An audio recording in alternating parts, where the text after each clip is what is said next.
Good morning and welcome to the First Unitarian Society of Madison. My name is Kelly Crocker and I'm one of the ministers here. Today I'm joined by the worship team of my colleague, Reverend Kelly Asbruth Jackson, Drew Collins, Linda Warren, Stephen Gregorius, and Daniel Carnes. A very special thank you and welcome to our society choir. Thank you all for being with us this morning. At First Unitarian Society, we question boldly, listen humbly, grow spiritually, act courageously, and love unapologetically. If you're visiting us today, welcome. We're so very glad that you are with us. If you'd like more information about our activities and programs, please stop by the welcome table located in the Commons to your right next to the elevator. We also hope you'll be able to stay and join us for coffee hour, also in the Commons, immediately after service. And for those connecting with us virtually today, welcome to you as well. We're so very glad that you are with us. We hope that you'll take a moment to watch the announcement slides at the end of today's service to find out more about what's happening here. And now, I invite you to join us in a moment of silence as we center ourselves and bring ourselves fully into this time, joining together once again in community.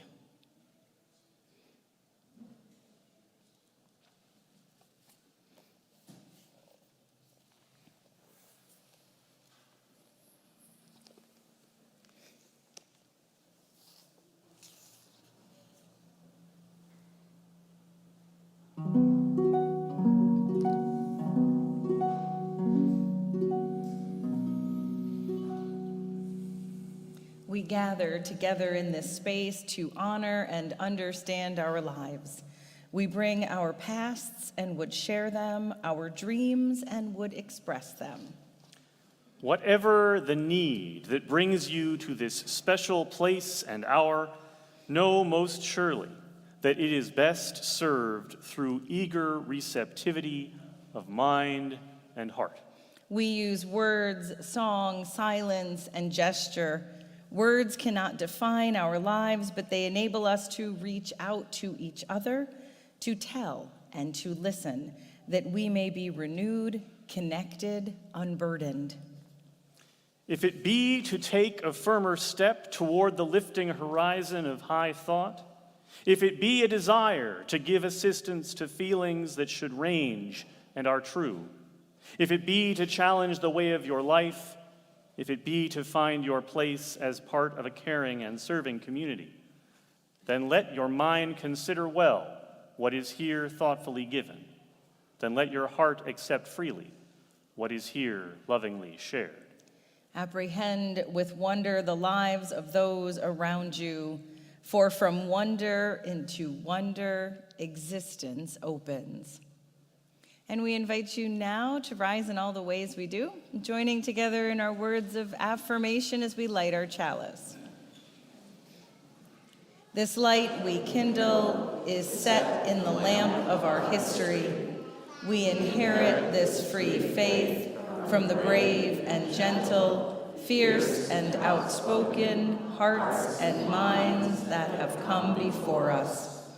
Let us be worthy inheritors of this faith, and through our good works, pass it boldly to a new generation. And before we join in our opening hymn, we invite you to take a moment and greet those around you. Good morning. Good morning.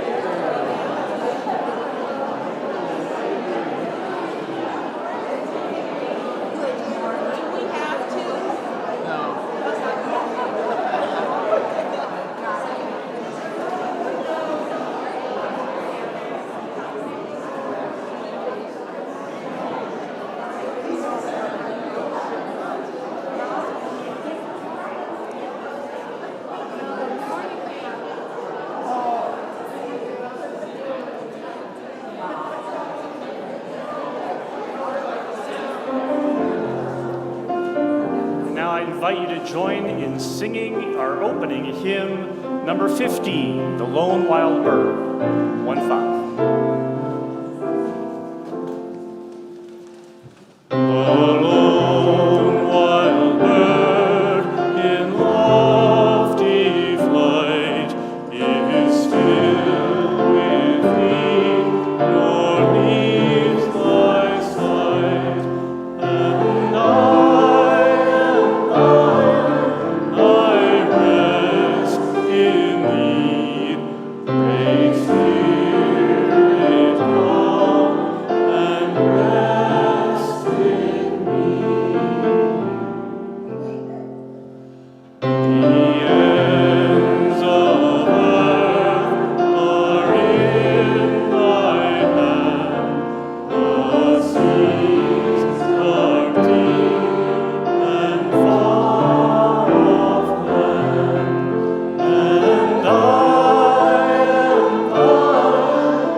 Well, now I'd like to invite forward anyone who wants to come hear a story this morning.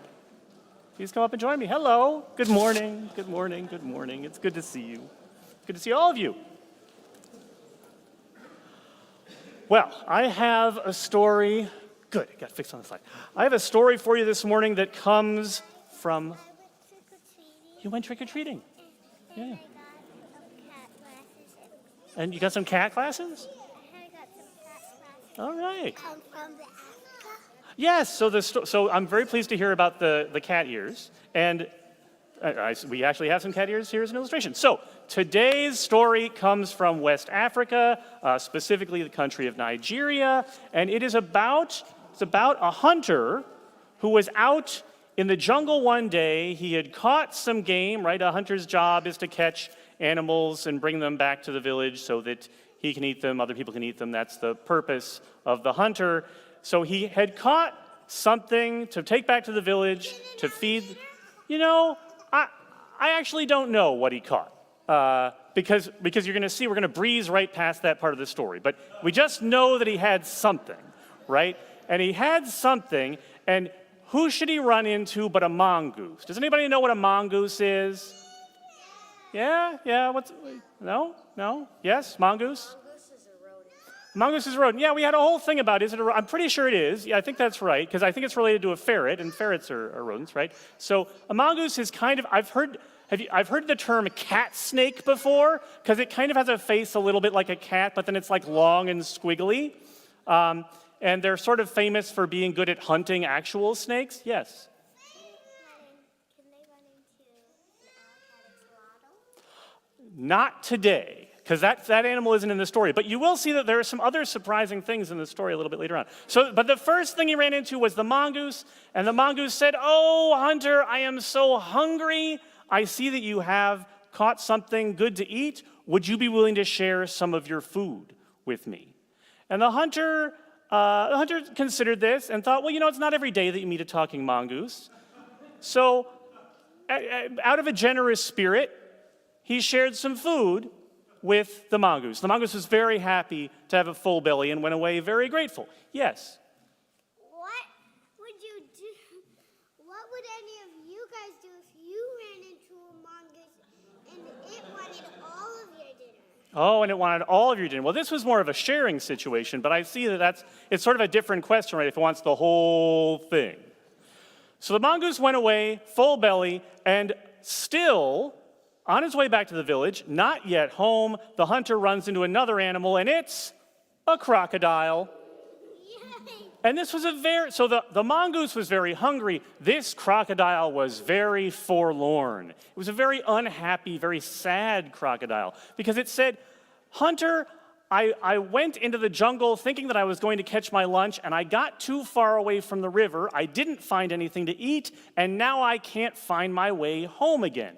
Do you know the way back to the river? Can you help me get home?"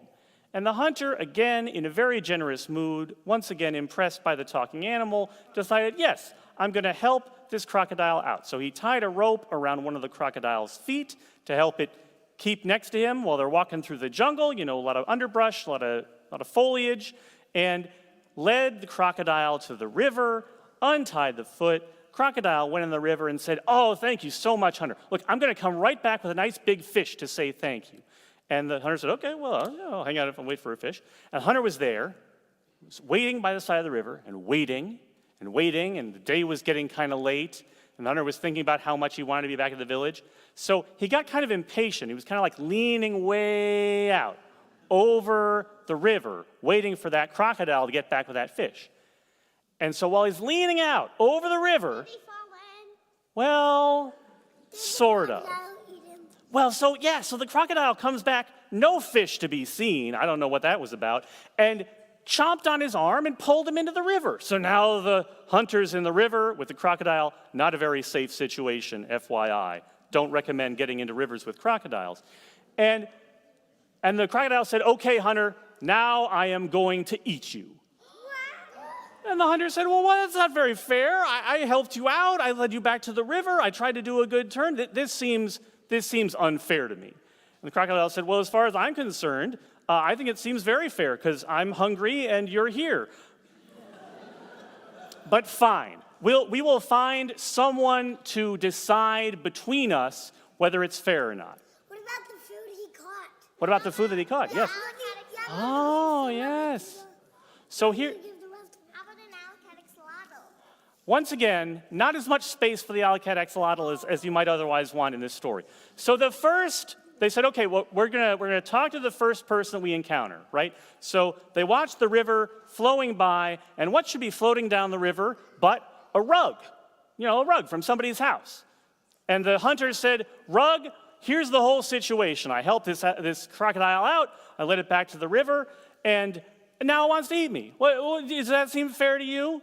And the crocodile explained its side of the story and said, well, this hunter tied me up and dragged me through the forest, and I just think that I deserve to eat him because he was very rude to me.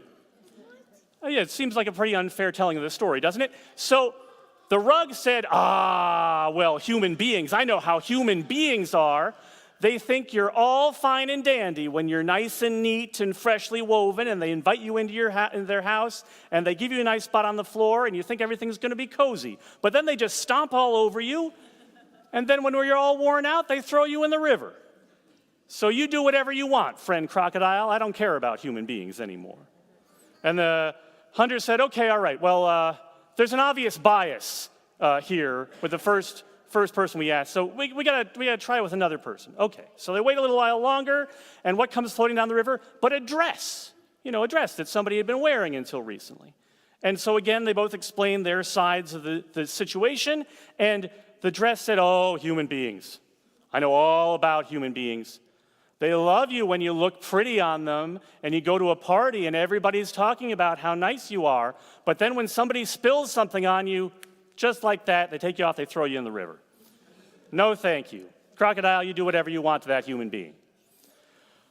Well, the hunter was, real concerned at this point because he's not getting the feedback that he was hoping for, and said, okay, fine.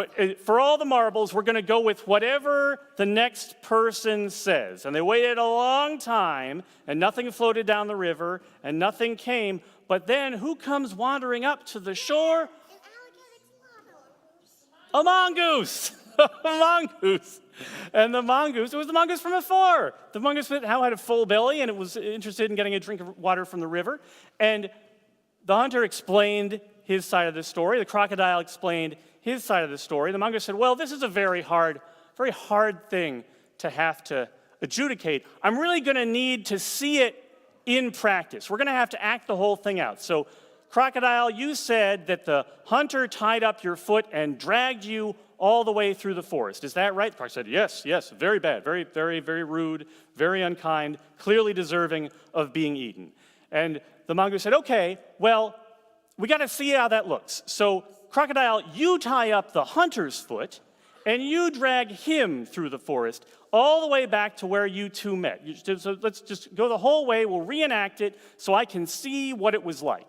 And that's what the crocodile did. He tied up the hunter's foot. He dragged him through the forest, not very politely, I might add, all the way back to where they first met, back when that crocodile was very upset and was asking for help. And the mongoose said, okay, so this is where you met. I see what it was like to go through the forest with your foot tied up. So when you got to the river, when he took you to the river, when we were doing this trip in reverse, was that the end of it? Did you do anything else? Oh, well, no, it wasn't the end of it, because I chomped out of the water and I grabbed his arm and I pulled him into the river. Mongoose said, oh, well, that seems like you got him back for whatever indignity or unpleasantness you experienced by being dragged through the forest. We're just going to call that even, and you can just go about your business from here, and the hunter can go back to the village. And you're all set. Everything's even Steven. So that's the way things ended up. And the hunter didn't get eaten, and the crocodile had to find its own way back to the river again, and the mongoose still had a pretty full belly.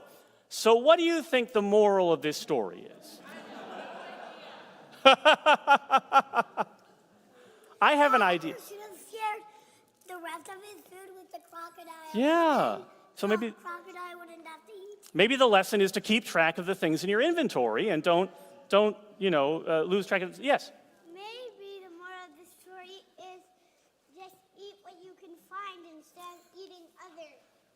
Oh, yeah, okay. It's something about not eating other sentient beings. I'm always down for that lesson, yes? Don't lie, because then there might be a mind-reading mongoose. Oh, okay. You think the mongoose read the mind. Yeah. Then if you don't lie, Yeah.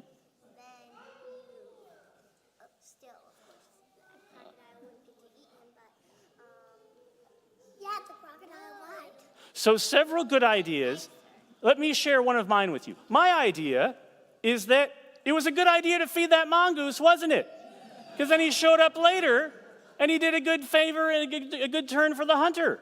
So sometimes when you do a favor for somebody else, you don't know how it's going to come back to benefit you in the future. So that's one possibility. You got a lot of choices. Yes. Oh, okay. Well, with that, and your wide variety of choices of different lessons to take from today's story, it's time to go to your classes. And we invite you all to rise in all the ways we do and join in singing hymn number 86.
Well, the Christian theologian Friedrich Buchner wrote, as he was framing the question of vocation in the language of his tradition, "Neither the hair shirt nor the soft berth will do. The place God calls you to is the place where your deep gladness and the world's deep hunger meet." And elsewhere, he summarized this idea further, saying, "The kind of work God usually calls you to is the kind of work, A, that you need most to do, and B, that the world most needs to have done." To find the work to which we are called, whether by a divine voice from without or a holy stirring from within, we must land in between these two poles. While a great many of life's self-made hardships and disappointments come about when we pay attention only to one of them. In one of Bill Watterson's 3-panel comic strips, young, spiky-haired Calvin pulls on his jacket and declares to his tiger friend, Hobbes, "I'm the decisive, take charge type. I'm a natural leader. Have fun, says Hobbes, walking off in the opposite direction. In the final panel, we find Calvin, alone and muddy, slogging his way through a marsh with stalks of grass rising over his head. He now declares to us and to himself, the problem is that nobody wants to go where I want to lead them. We might say that Calvin was following his own deep gladness, but his lack of followers suggests that the world was not hungry for a trek through the swamp that day. And this might not have been a problem by itself, had Calvin's gladness not been dependent on getting others to take his lead. The leader of a party of one can do nearly anything that they wish. The only constraints are the limitations of their own self. The leader of a larger group has all of their options narrowed, except in the infinite number of ways that 2 or 5 or 1,000 can do more than one alone. Leading others requires us to give up some of our own unfettered freedom in order to build something more powerful than we could form on our own. There's a story about Dorothy Day, the founder of the Catholic worker movement. I cannot swear that it is a true story, but it is true that this story is told of her and that it points to something else that is true. A young man came to the offices of the Catholic worker. He asked to meet Dorothy Day, and he was directed to her desk. He greeted her and told her that he had come to find out what the Catholic workers were all about. Dorothy was at that moment working on an article for the paper that they published.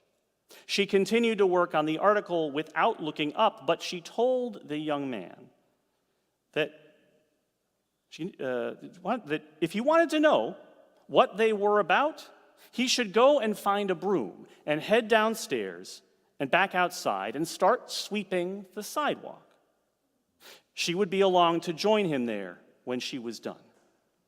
Now, this fellow took offense, somewhat understandably, I think, but he was curious enough that he did find a broom and go outside and begin to sweep the sidewalk in front of the building. And after a while, Dorothy finished the article that she'd been working on, and true to her word, she came outside with a broom of her own and swept alongside him. Finding our way into a purpose frequently opens with a rough start. It's a very rare gift to simply stumble upon exactly what we are supposed to be doing and get right to it without any bumps or false starts. We cannot know that a thing is worth doing just because it is celebrated or holds some possibility of fame or fortune. Mere popularity cannot determine or even offer us clues as to whether we are doing what we most need to do. A more reliable hint may be found in the willingness of others to join alongside us. When that visitor came to the Catholic worker office, Dorothy Day had important work to do. But that work included not only her article writing, but also sidewalk sweeping and illustrating to someone who might wish to join their number that here there is no work that any one of us is above doing. When we find our way to work that is worthy of us, we will know that it is worthy of us because it adds to our sense of self-worth by doing it. When we find our way to worthy work, it provides a nourishment to the soul that nothing else can. It is as the poet Marge Piercy said, "The work of the world is common as mud. Botched, it smears the hands, crumbles to dust. But the thing worth doing well has a shape that satisfies, clean and evident. The pitcher cries for water to carry, and a person for work that is real. But I said before that there were two key poles not to lose sight of in thinking about what you ought to do with your life. And while a great deal of disappointment and even harm can be done by pursuing the work that satisfies you with no attention paid to what others or the world needs done, the opposite can also be terribly destructive, though it is usually a more internal form of destruction. I can think of no more vivid illustration of this than Shel Silverstein's picture book, The Giving Tree, in which a tree gives its apples and its branches and its trunk away for the happiness of the child that it loves until only a stump remains. It is so powerful and so well read a set of images that just from mentioning this book, I am confident that at least one of us out there thought, I really need to call my mother more often. Because none of us would or could be without the generosity of others and of existence itself. We are obliged to give. But we are never obliged to give up ourselves in doing so. Once, several years ago, I was talking with a member of the congregation that I served at the time. She was going through some very hard things and needed someone to talk to about them. And all of a sudden, in the middle of the conversation, she abruptly changed the subject from her own hardships and turmoil and simply said how sorry she was to me that she hadn't done anything for the church lately. She'd been very busy, as we both by then were aware. What I told that person then, in that place and time, applies equally well to any of you in this place and time. Your congregation wants you to be healthy and well. If seeing to your own most fundamental needs and ensuring your basic survival takes up all the hours of your day, and yet nonetheless you persist in doing what you must, simply to live, then you are doing something for your spiritual community. Indeed, you are doing the most important thing that we could possibly ask of you. So there's this story from the Baal Shem Tov, who is the foremost leader of the Hasidic movement in Judaism, which began a little more than 300 years ago. So the Baal Shem Tov was a rabbi, a title which you may be aware literally means teacher. A rabbi of great renown, and the wondrous tales of his life often ascribe to him miraculous powers. But in this story, we begin in a place where he has lost all of them. Right? It's like Superman in one of the kryptonite stories, right? No special powers. His miracle working had ceased. He could recall none of his learning, not one drop of his great wisdom. By power beyond his control, every word of Torah had fled from his mind, and he had been banished far from home. He found himself stranded on a faraway island with only one of his students for company, who was equally rid of all knowledge and capability. Despair at his predicament began to set in, then hunger, and then exhaustion. In a final calamity, the two men were captured by pirates and faced the final loss of their lives. In one last bid to save themselves, the Baal Shem Tov asked his student, "Can you remember nothing that I taught you?" Not one story, not one prayer. "No, master, nothing." Their captors closing in, the student thought for another moment and then said, "I suppose I can remember one thing, but it is nothing at all.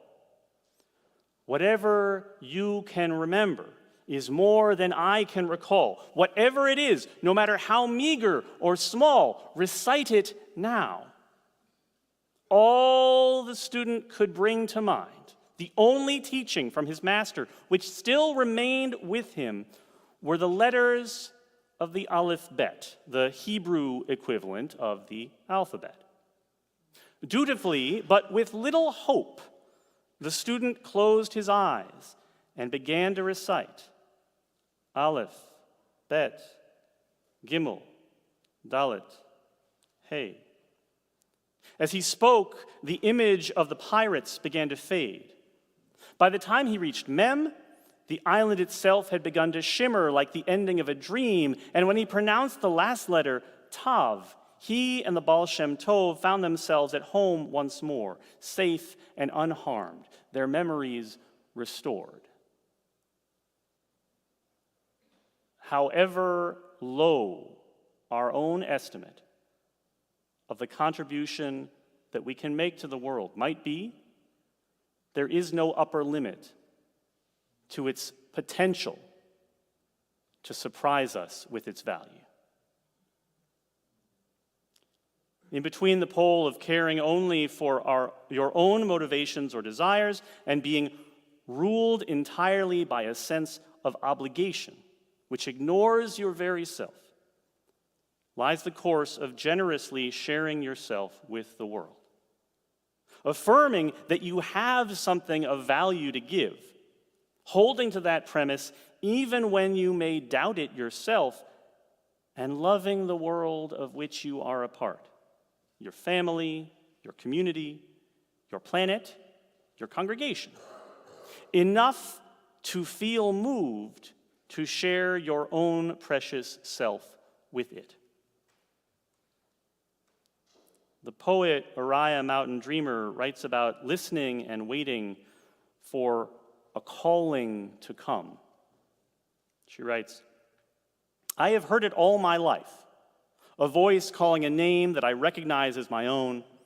Sometimes it comes as a soft-bellied whisper, sometimes it holds an edge of urgency, but always it says, wake up, my love. You are walking asleep. There's no safety in that. Remember what you are and let this knowing take you home to the beloved with every breath. Hold tenderly who you are and let a deeper knowing color the shape of your humanness. There is nowhere to go. What you are looking for is right here. Open the fist clenched in wanting and see what you already hold in your hand. There is no waiting for something to happen, no point in the future to get to. All you have ever longed for is here in this moment, right now.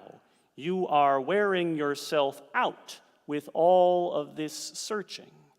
Come home and rest. How much longer can you live like this? Your hungry spirit is gaunt, your heart stumbles, all this trying. Give it up. Let yourself be one of the God-mad, faithful only to the beauty you are.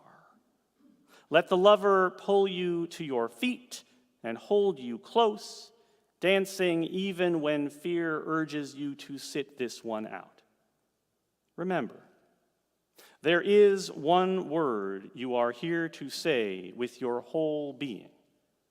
When it finds you, give your life to it. Don't be tight-lipped and stingy. Spend yourself completely on the saying. Be one word in this great love poem we are writing together. There is no waiting for something to happen, not in the life of any one person and not in the life of a congregation. Every moment, every situation, every circumstance has some opportunity for us to make a positive contribution to the world. The great challenge is in discerning what that might be, in recognizing whether it might be some great risk or some high cost to our very selves, or whether the hour calls for self-care or self-protection. I do not believe myself so wise that I can condescend to you to tell you how to make the right choice in every circumstance. I only know that the best compass that I have found for rendering such a judgment is to cultivate a generous heart.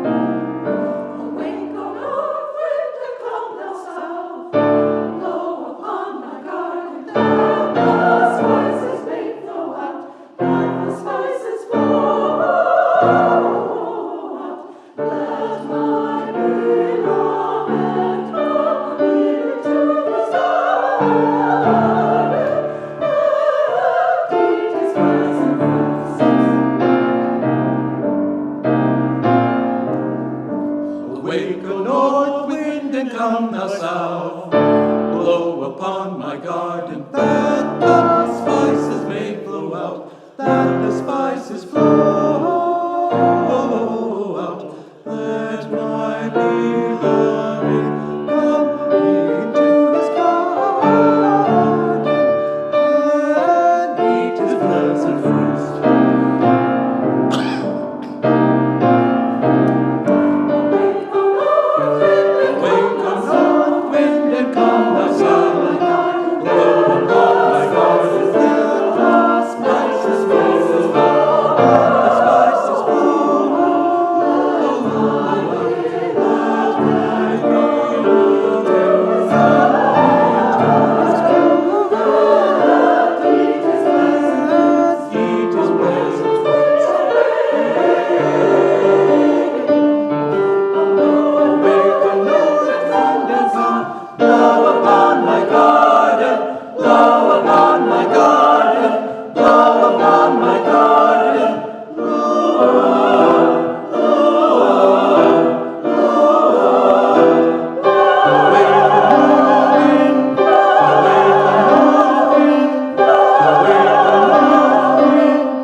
Thank you. And I invite you now into this time of giving and receiving, where we give freely and generously to this offering, which sustains and strengthens our community here, and also the work of our outreach offering recipient, who this week is the Urban League of Greater Madison, whose mission is to ensure that African Americans and other community members are educated, employed, and empowered to live well, advance professionally, and contribute to the common good in the 21st century. The Urban League serves its mission through programs supporting those seeking work and pursuing home ownership, parenting classes and support groups, youth tutoring, and a variety of other community-centered programs. There's multiple ways to share your gifts. Baskets are being passed. You'll see on the screen that you can donate directly from our website, fusmadison.org, and you'll see the text to give information there as well. We thank you for your generosity and for your faith in this life we create together.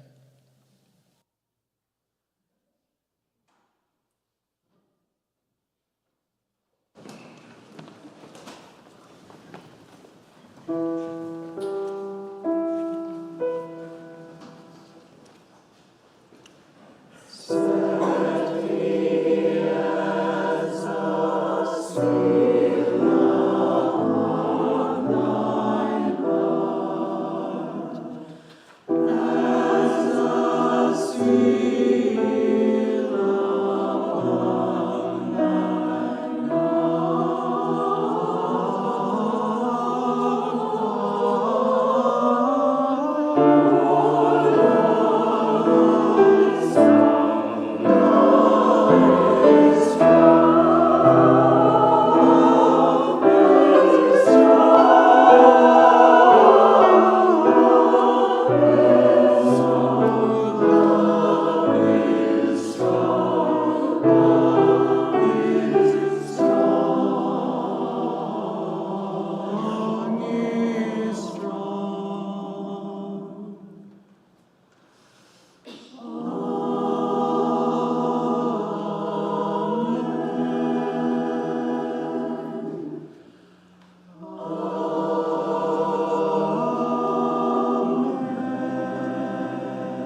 We gather each week carrying with us the joys, the losses, the celebrations of recent days.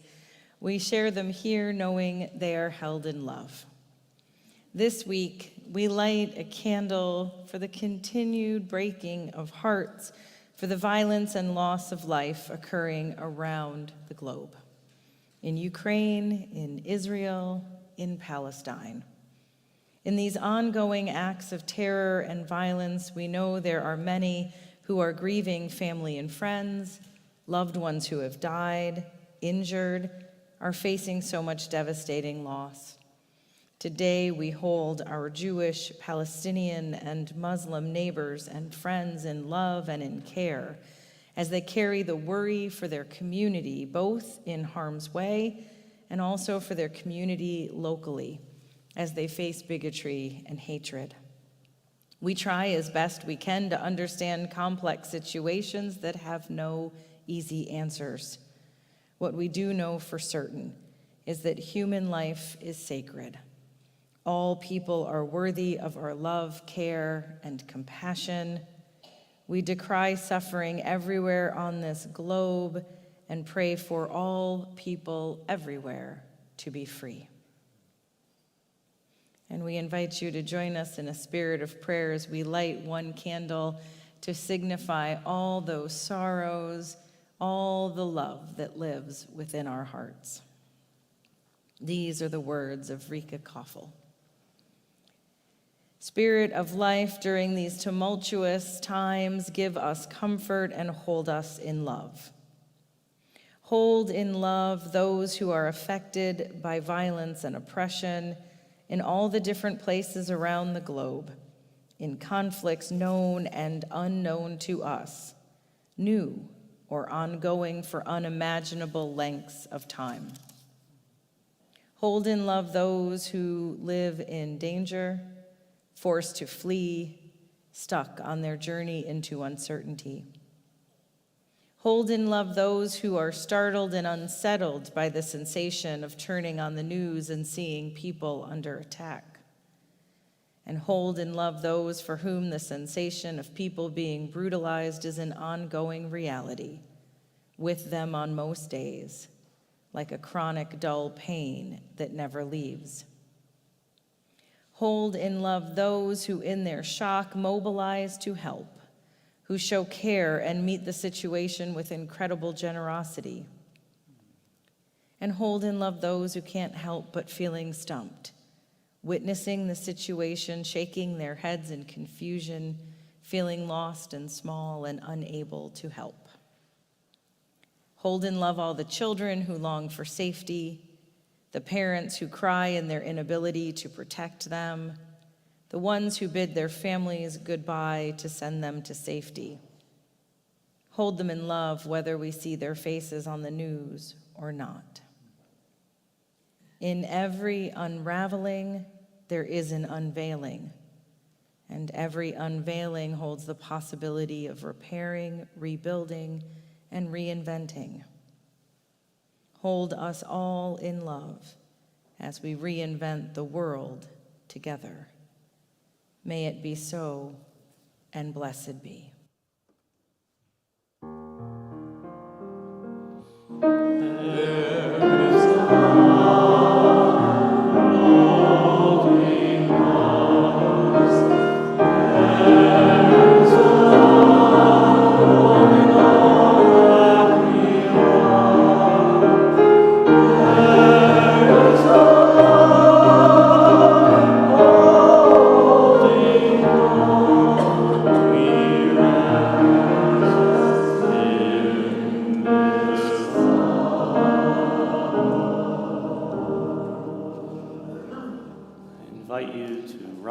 Once more in body and or spirit.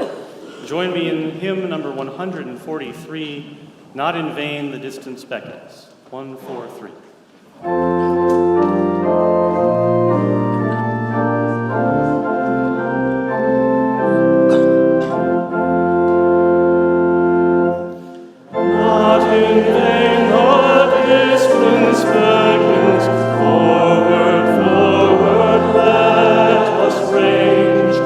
Let the great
Within each of our hearts there is a most glorious light.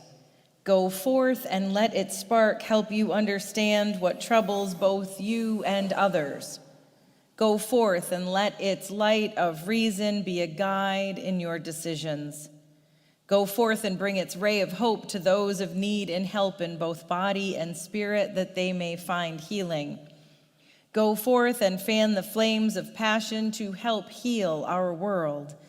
Go forth and spread the warm glow of love, pushing back the darkness of the world. Go forth and share your glorious light with the world. Blessed be, go in peace, and please be seated for the postlude.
That was lovely.